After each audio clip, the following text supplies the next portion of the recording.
Welcome to Raj news. నేను Deepika. Details చూద్దాం. Bihar assembly ఎన్నికల్లో ఎన్డీఏ భాగస్వామ్యుల మధ్య సీట్ల షేరింగ్ ఫార్ములా ఖరారైంది. కేంద్ర మంత్రి ధర్మేంద్ర ప్రధాన్ అధికారికంగా సామాజిక మాధ్యమంలో ఇందుకు సంబంధించిన వివరాలు ప్రకటించారు. సీట్ల కేటాయింపుల్లో భాగంగా బీజేపీ, జేడీయూ చెరో 101 సీట్లలో పోటీ చేయనున్నాయి. భాగస్వామ్య పార్టీలైన లోక్ జన్ శక్తికి 29 సీట్లు కేటాయించారు. ఆర్ఎల్ఎంకు 6 సీట్లు, హెచ్ఏఎంకు 6 సీట్లు కేటాయించారు. ఎన్డీఏ భాగస్వామ్య పక్షాలు ఈ కేటాయింపులను స్వాగతించినట్టు కూటమి నేతలు వెల్లడించారు. తమ కూటమి బీహార్లో తిరిగి అధికారం చేపట్టగలదనే ధీమాను వ్యక్తం చేశారు.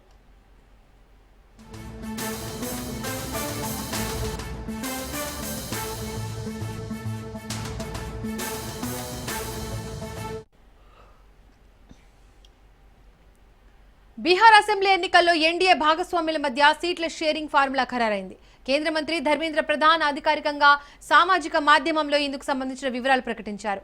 సీట్ల కేటాయింపులో భాగంగా బీజేపీ, జేడీయూ చెరో 101 సీట్లలో పోటీ చేయనున్నాయి. భాగస్వామ్య పార్టీలైన లోక్ జన్ శక్తికి 29 సీట్లు కేటాయించారు. ఆర్ఎల్ఎంకు 6 సీట్లు, హెచ్ఏఎంకు 6 సీట్లు కేటాయించారు. ఎన్డీఏ భాగస్వామ్య పక్షాలు ఈ కేటాయింపులను స్వాగతించినట్టు కూటమి నేతలు వెల్లడించారు. తమ కూటమి బీహార్లో తిరిగి అధికారం చేపట్టగలదని ధీమాను వ్యక్తం చేశారు.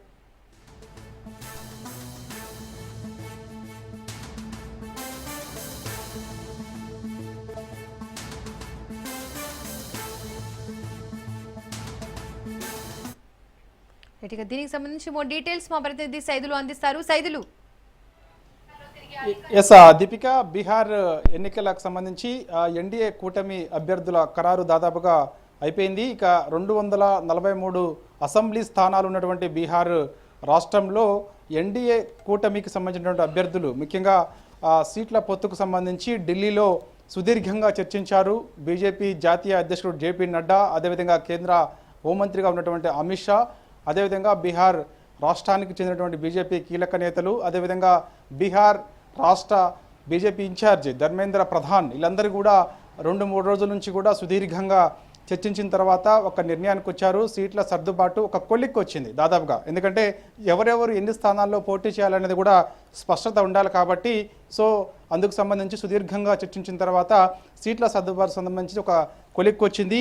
అయితే ఎన్డీఏ సీట్ల సర్దుబాటుకు సంబంధించి చూస్తే ఒకసారి బీజేపీ 101 స్థానాల్లో పోటీ చేస్తుంది. ఇది అందరం ముందు నుంచే మనందరం అనుకుంటున్నాం. ఈసారి బీజేపీ 100 స్థానాల్లో పోటీ చేస్తుందని చెప్పేసి అందరూ భావించినట్లుగానే దాదాపుగా ఒక స్థానం ఒకటి పెరిగింది. 101 స్థానాల్లో బీజేపీ ఈసారి బీహార్ రాష్ట్రంలో పోటీ చేస్తుంది. ఇక జేడీయూకి వచ్చేసి పొత్తులో భాగంగా అంటే ఎన్డీఏ కూటమిలో భాగంగా కీలకంగా ఉన్నటువంటి జేడీయూకి వచ్చేసి 101 స్థానాలు కేటాయించారు. 101 స్థానాలు కేటాయించడంతో దాదాపుగా 101 స్థానాల్లో ఈ యొక్క జేడీయూ అభ్యర్థులు పోటీ చేస్తారు. అంటే సమానంగా, సమానంగా ఎటువంటి ఇబ్బందులు తలెత్తకుండా, ఎందుకంటే ఒకరికి ఒక స్థానం తక్కువ ఉన్నా కూడా ఇబ్బందులు తలెత్తే అవకాశం ఉన్నట్లు భావించారు.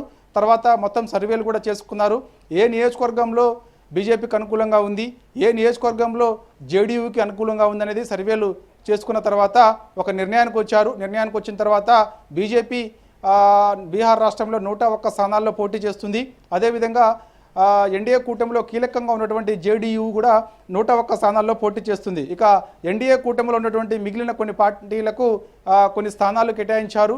చూస్తే ఒకసారి ఎల్జేపీఆర్ ఇది 29 స్థానాల్లో పోటీ చేస్తున్నారు. 29 మంది అభ్యర్థులు ఎల్జేపీ అభ్యర్థులు ఉండే అవకాశం కనిపిస్తుంది. వీరందరికీ కూడా ఇటు బీజేపీ అదేవిధంగా జేడీయూ ఈ 2 పార్టీలు కూడా వీరికి మద్దతు ఇచ్చే అవకాశం కనిపిస్తుంది.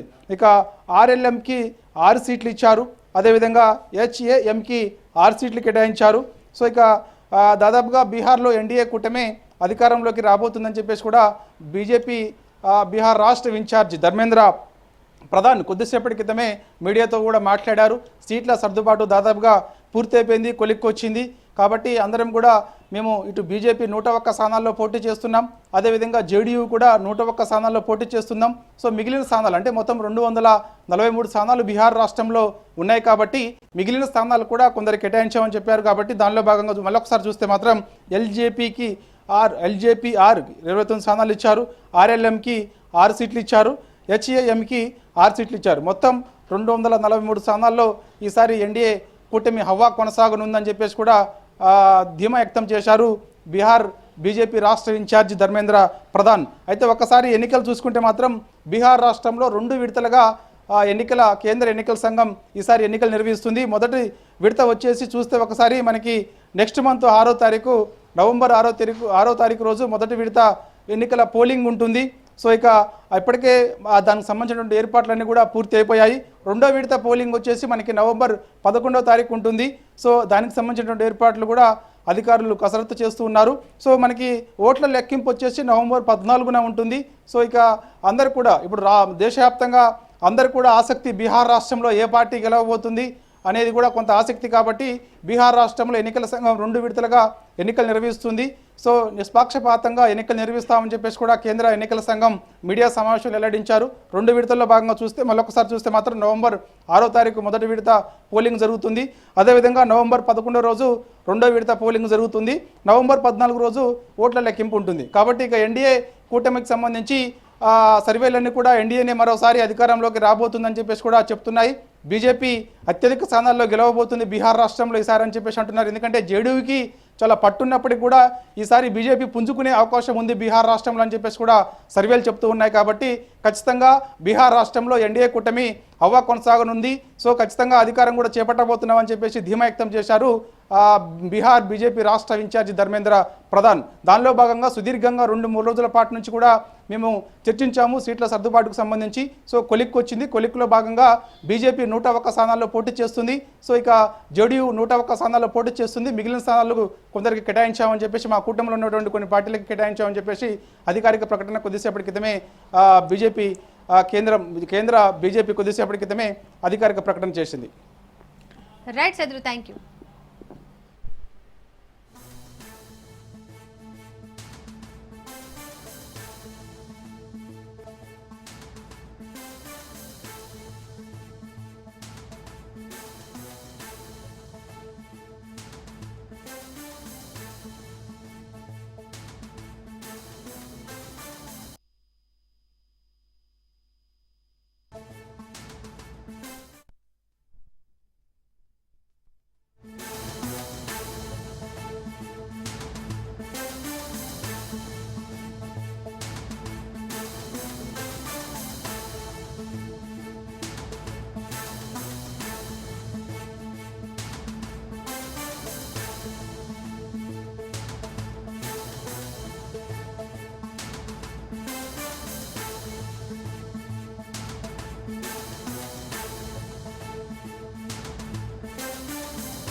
అనకాపల్లి జిల్లా నక్కపల్లి మత్స్యకారులతో కలెక్టర్ జరిపిన చర్చలు సఫలమయ్యాయి. బుధవారం వరకు నిర్మాణ పనులు ఆపేందుకు అంగీకరించారు. బల్క్ డ్రగ్ పార్క్ వ్యతిరేక పోరాట కమిటీ నేతలతో కలెక్టర్ చర్చించారు. స్థానికుల అభిప్రాయాలు తీసుకుంటామని కలెక్టర్ వారికి హామీ ఇచ్చారు. చర్చలు సఫలం కావడంతో ఆందోళన విరమించారు మత్స్యకారులు.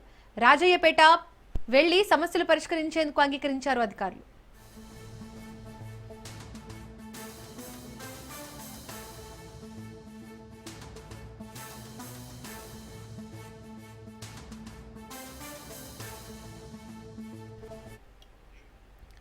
అనకాపల్లి జిల్లా నక్కపల్లి మత్స్యకారులతో కలెక్టర్ జరిపిన చర్చలు సఫలమయ్యాయి. బుధవారం వరకు నిర్మాణ పనులు ఆపేందుకు అంగీకరించారు. బల్క్ డ్రగ్ పార్క్ వ్యతిరేక పోరాట కమిటీ నేతలతో కలెక్టర్ చర్చించారు. స్థానికుల అభిప్రాయాలు తీసుకుంటామని కలెక్టర్ వారికి హామీ ఇచ్చారు. చర్చలు సఫలం కావడంతో ఆందోళన విరమించారు మత్స్యకారులు. రాజయ్యపేట వెళ్లి సమస్యలు పరిష్కరించేందుకు అంగీకరించారు అధికారులు. దీనికి సంబంధించి మోర్ డీటెయిల్స్ మా ప్రతినిధి సూర్యప్రకాష్ అందిస్తారు. సూర్యప్రకాష్,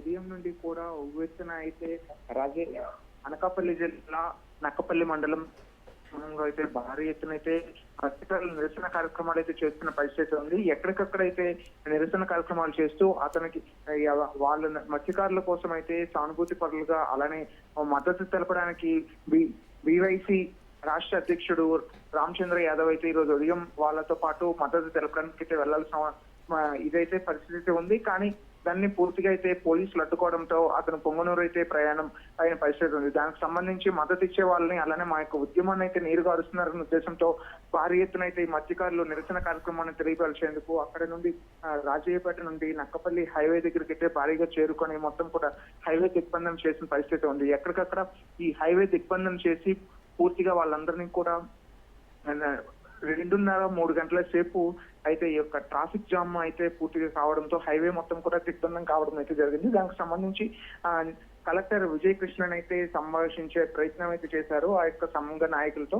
అయితే గతంలో కమిటీ ఏర్పాటు చేసుకోమని చెప్పేసి హోంమంత్రి అనిత తెలియజేసిన పరిస్థితుల్లో ఇప్పటికీ కూడా మీరు కమిటీ ఏర్పాటు చేసుకోలేదు, కమిటీ ఏర్పాటు చేసుకుంటే మిమ్మల్ని అసెంబ్లీకి తీసుకెళ్లి అసెంబ్లీ దగ్గర అలానే తాడేపల్లి తీసుకెళ్లి అక్కడ వాళ్ళతో మాట్లాడించే ప్రయత్నం అయితే చేస్తామనే ఉద్దేశంతో అయితే అనిత చెప్పిన పరిస్థితి ఉంది. దానికి సంబంధించి కలెక్టర్ విజయ్ కృష్ణన్ అయితే మత్స్యకారుల సంఘాలను అయితే అడగడం అయితే జరిగింది. కానీ దాన్ని పూర్తిగా అయితే వాళ్ళు వ్యతిరేకించారు. మాకు అసలు అటువంటివి ఏమీ వద్దు, మాకు కమిటీలు వద్దు, ఏమీ వద్దు, అసలు మాకు బల్క్ పార్క్ అనేది మా ఏరియాలో పెట్టద్దు, ఎందుకంటే మా యొక్క జీవన ఉపాధికి అయితే పూర్తిగా అయితే దెబ్బ కొట్టే పరిస్థితులు ఉండటంతో ఈ యొక్క బల్క్ డ్రగ్ పార్క్ అయితే అసలు పూర్తిగా ఇక్కడ పెట్టేదానికి కనీసం చర్చలు కూడా మాకు వద్దన్న విషయాన్ని అయితే వాళ్ళు తెలియజేసిన పరిస్థితి ఉంది.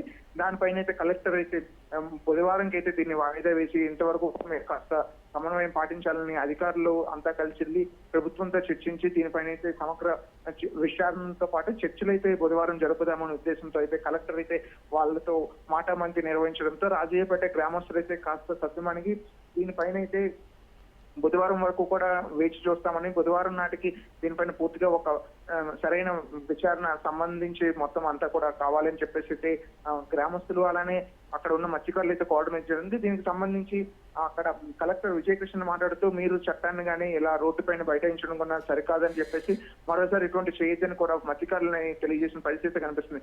ఎక్కడికక్కడ అయితే దీన్ని కట్టడి చేయడానికి అయితే ప్రభుత్వం చూస్తుంది, మా నిరసన తెలిపే హక్కును కూడా మమ్మల్ని కాలు రాయడం అయితే సరికాదని ఉద్దేశంతో అయితే ప్రభుత్వం పైన అయితే వీళ్ళు పూర్తిగా అయితే వ్యతిరేకతను చూపిస్తున్న పరిస్థితి కనిపించడంతో ఎక్కడికక్కడ దీనిపైన అయితే చర్యలు తీసుకోనే విధంగా మమ్మల్ని కట్టడి చేస్తున్నారని అయితే మత్స్యకారులు ఆవేదన వ్యక్తం చేయడంతో కలెక్టర్ ఈ యొక్క పూర్తి విషయాన్ని ఈ యొక్క బల్క్ డ్రగ్ యొక్క మీరు ఏ సమస్యలు ఎదుర్కొంటున్నారో వాటన్నింటిని కూడా ప్రభుత్వం దృష్టికి తీసుకెళ్లి మీకు సరైన న్యాయం తగు చర్యలు తీసుకున్న విధంగా అయితే ముందుకు తీసుకెళ్తామన్న విషయాన్ని అయితే కలెక్టర్ తెలియజేసిన పరిస్థితి ఉంది. ఈ రోజు ఏదైతే 2:30 నుండి 3 గంటల దాదాపు మధ్యాహ్నం 2:30 గంటల నుండి ఇప్పటి వరకు కూడా మొత్తం హైవే దిగ్బంధం చేయడంతో భారీగా అయితే ట్రాఫిక్ జామ్ ఎదుర్కోవడంతో ప్రజలంతా కూడా వాహనదారులు అయితే కొంచెం ఇబ్బందులు పడ్డారనే విషయాన్ని అయితే తెలియజేశారు. కానీ వారి యొక్క సమస్య కోసమే ప్రజల్ని ఇబ్బంది పెట్టాల్సి వచ్చింది కానీ తప్ప ఎటువంటి దురుద్దేశం లేదని కూడా మత్స్యకారులు అయితే తెలియజేసిన పరిస్థితి ఉంది. వారి యొక్క సమస్యని బహిర్గతం చేయడానికి అలానే మద్దతు ప్రకటించడానికి వచ్చిన రామచంద్ర యాదవ్ అయితే రాకుండా చేసిన ప్రభుత్వం పైన అయితే వాళ్ళు వ్యతిరేకత అయితే చూపిస్తున్న విషయాన్ని అయితే తెలియజేసిన పరిస్థితి ఇక్కడ కనిపిస్తుంది. ఇప్పటికైనా సరే దీనిపైన అయితే పూర్తిగా చర్యలు తీసుకొని మాకు ఈ బల్క్ డ్రగ్ పార్క్ లేకుండా చేయాలని అయితే వాళ్ళు కోరుకోవడం జరుగుతుంది. ఇప్పటికైతే ఈ రోజుకైతే ఈ యొక్క చర్చలు సఫలం కావడంతో హైవే దిగ్బంధం అయితే వాళ్ళు విరమించుకొని వాళ్ళ గ్రామంలో ఏదైతే నిరసన కార్యక్రమాలు చేస్తున్నారో రాజయ్యపేటలో అక్కడే వంట వార్పు కార్యక్రమాలు కావచ్చు, అలానే అక్కడ నిరసన కార్యక్రమాలు టెంట్లు అక్కడే ఉంటామన్న విషయాన్ని అయితే తెలియజేసిన పరిస్థితి కనిపిస్తుంది. Deepika, right, thank you Suryaprakash.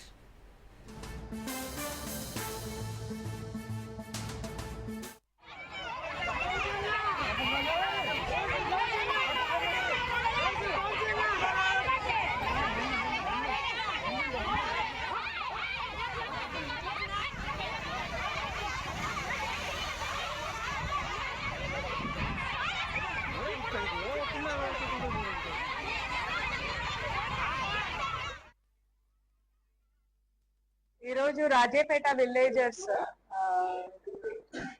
ఒక ఇష్యూ మీద కలెక్టర్ తో మీటింగ్ అడిగారు.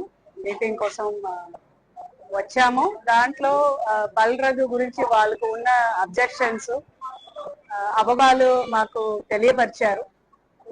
వాళ్ళు చెప్పిన ప్రతి ఇష్యూని మేము జాగ్రత్తగా విన్నాము, నోట్ చేసుకున్నాము. ఈరోజు వాళ్ళు చెప్పిన ప్రతి దానిది మన లెవెల్లో అంటే జిల్లా స్థాయిలో మేము ఏమేం చేయగలుగుతామో అవి అన్ని ప్రతి ఇష్యూని మేము వాళ్ళకు సపోర్ట్ గానే సాల్వ్ చేస్తాము. అలాగే ఏమేమి ఇష్యూ పాలసీ లెవెల్లో ఉన్నాయో అవి అన్ని గవర్నమెంట్ కి కమ్యూనికేట్ చేసి దాని మీద ప్రభుత్వం అడ్వైస్ ని తీసుకొని ఫర్దర్ గా మేము ముందుకు వెళ్ళడం జరుగుతుంది. దీని మీద విలేజర్స్ కూడా మాకు మీరు పేషెంట్ హియరింగ్ ఒక రోజు ఇవ్వాలి అని అడగడం జరిగింది. దానికి కూడా మేము మీటింగ్ చేయడానికి ఏర్పాట్లు చేసుకుంటాము, ప్రజలతో కూర్చొని వాళ్ళు చెప్పిన ప్రతిదీ చాలా ఇష్యూస్ వచ్చి ఇష్యూ మీద హియర్సే మీద చాలా ఇష్యూస్ వాళ్ళతో మాట్లాడుతున్నప్పుడు ఏం అర్థమైందంటే హియర్సే మీద చాలా ఇష్యూస్ ఉన్నాయి. దాని మీద మేము డీటెయిల్డ్ గా వాళ్ళకి ఎక్స్ప్లెయిన్ చేయడం కూడా జరుగుతుంది. మనం పూర్తి అవగాహన లేకుండా ఏ ఇష్యూ మీద మాట్లాడడం కూడా తప్పు కాబట్టి తెలుసుకున్న తర్వాత మీకు క్లారిటీ.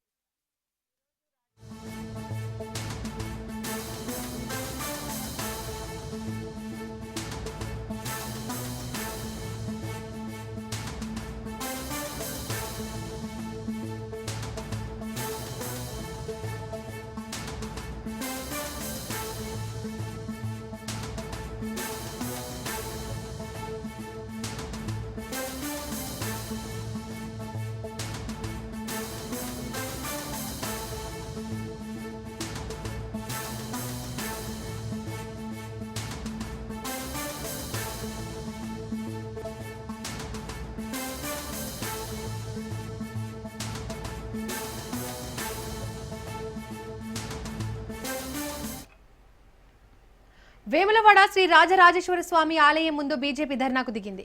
ఆలయ విస్తరణ, అభివృద్ధి పనుల నేపథ్యంలో దర్శనాలు నిలిపివేయడం పట్ల అభ్యంతరం వ్యక్తం చేసింది. భక్తుల మనోభావాలకు భంగం కలిగిస్తే చూస్తూ ఊరుకోబోమని హెచ్చరిస్తూ ప్రభుత్వ దిష్టి బొమ్మ దగ్ధం చేసింది. దేశంలో ప్రముఖ దేవాలయాల విస్తరణ పనులు జరిగినప్పుడు ఆలయాలు మూసివేసిన దాఖలాలు ఎక్కడా జరగలేదని బీజేపీ ఇన్ఛార్జ్ వికాస్ రావు అన్నారు. ప్రభుత్వం తన నిర్ణయాన్ని మార్చుకోకపోతే పెద్ద ఎత్తున ఆందోళన చేస్తామని తెలిపారు. మీరు గర్భగుడిని ముట్టట్లేదు.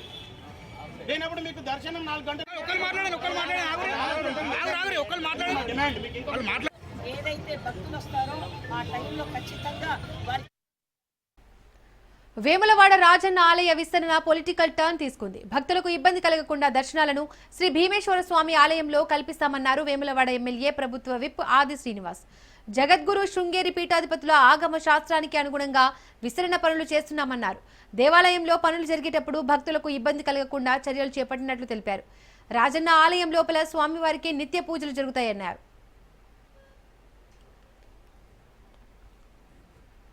ఎప్పుడైతే ఆలయంలో విస్తృత పనులు జరుగుతున్నప్పుడు భక్తుల సేఫ్టీని దృష్టిలో పెట్టుకొని భక్తులకు ఎలాంటి ఇబ్బందులు తలెత్తకుండా ఉండాలని చెప్పి ముందస్తు జాగ్రత్తగా మీరు ప్రాచీన కాలం భీమేశ్వర ఆలయాలు కూడా ఏర్పాటు చేసినామని చెప్తున్నాం.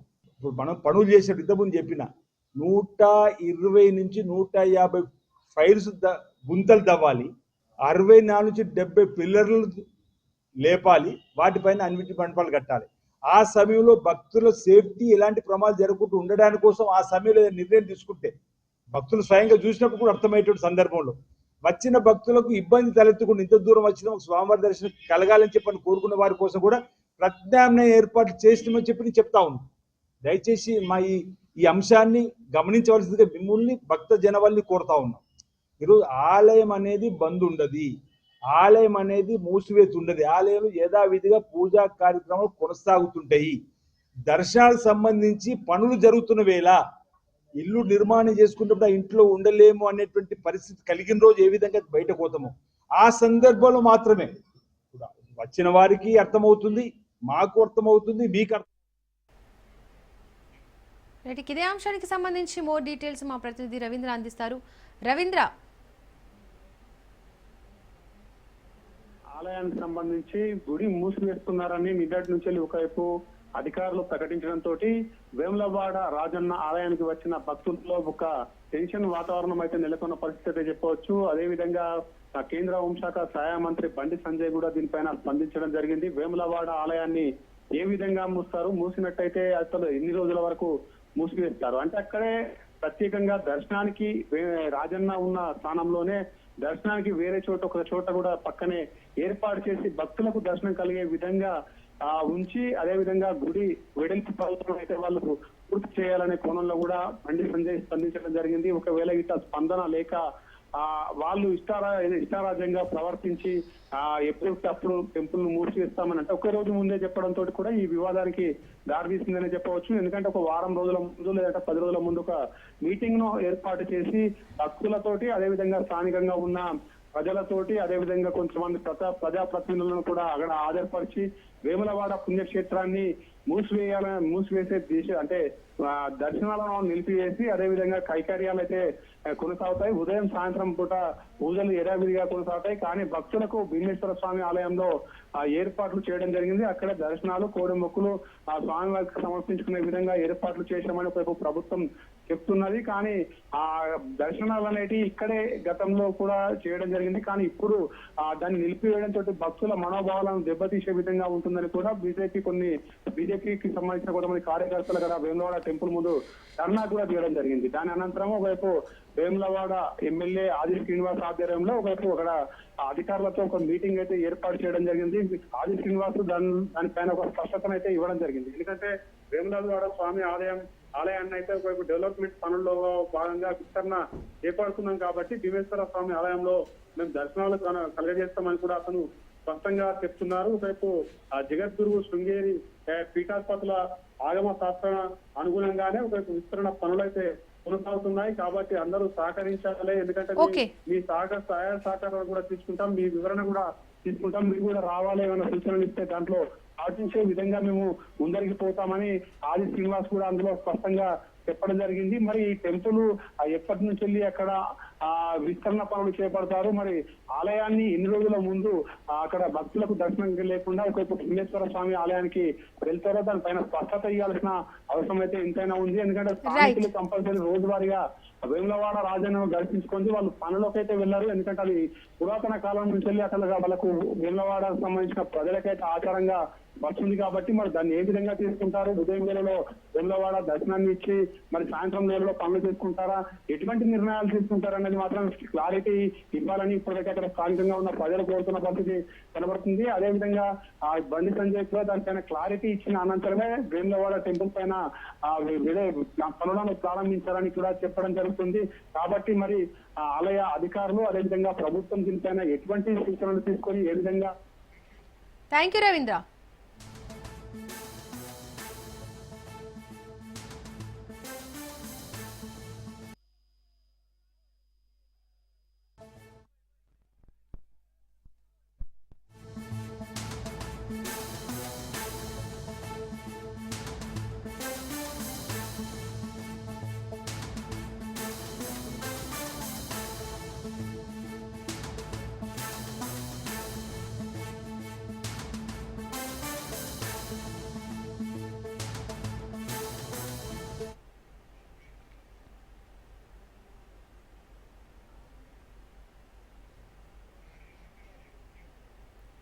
ఇంద్రకీలాద్రి దుర్గగుడిలో తప్పిపోయిన బాలుడిని సురక్షితంగా తల్లి వద్దకు చేర్చారు అధికారులు. జగయ్యపేటకు చెందిన లావణ్య అనే మహిళ తన 4 ఏళ్ల బాలుడు ఆరుష్తో కలిసి దుర్గమ్మ దర్శనానికి వచ్చారు. దర్శనం అనంతరం బాలుడు ఆరుష్ తల్లికి దూరమయ్యాడు. తన కుమారుడి కోసం గంటల పాటు గాలించినా కనబడకపోవడంతో కన్నీరు మున్నీరుగా విలిపించారు. లిఫ్ట్ వద్ద గుర్తించిన అధికారులు తల్లికి సురక్షితంగా అప్పగించారు.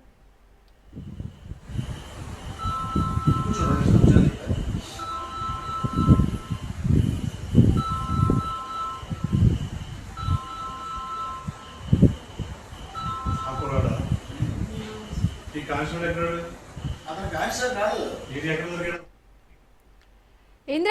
దుర్గగుడిలో తప్పిపోయిన బాలుడిని సురక్షితంగా తల్లికి వద్దకు చేర్చారు అధికారులు. జగ్గయ్యపేటకు చెందిన లావణ్య అనే మహిళ తన 4 ఏళ్ల బాలుడు ఆరుష్తో కలిసి దుర్గమ్మ దర్శనానికి వచ్చారు.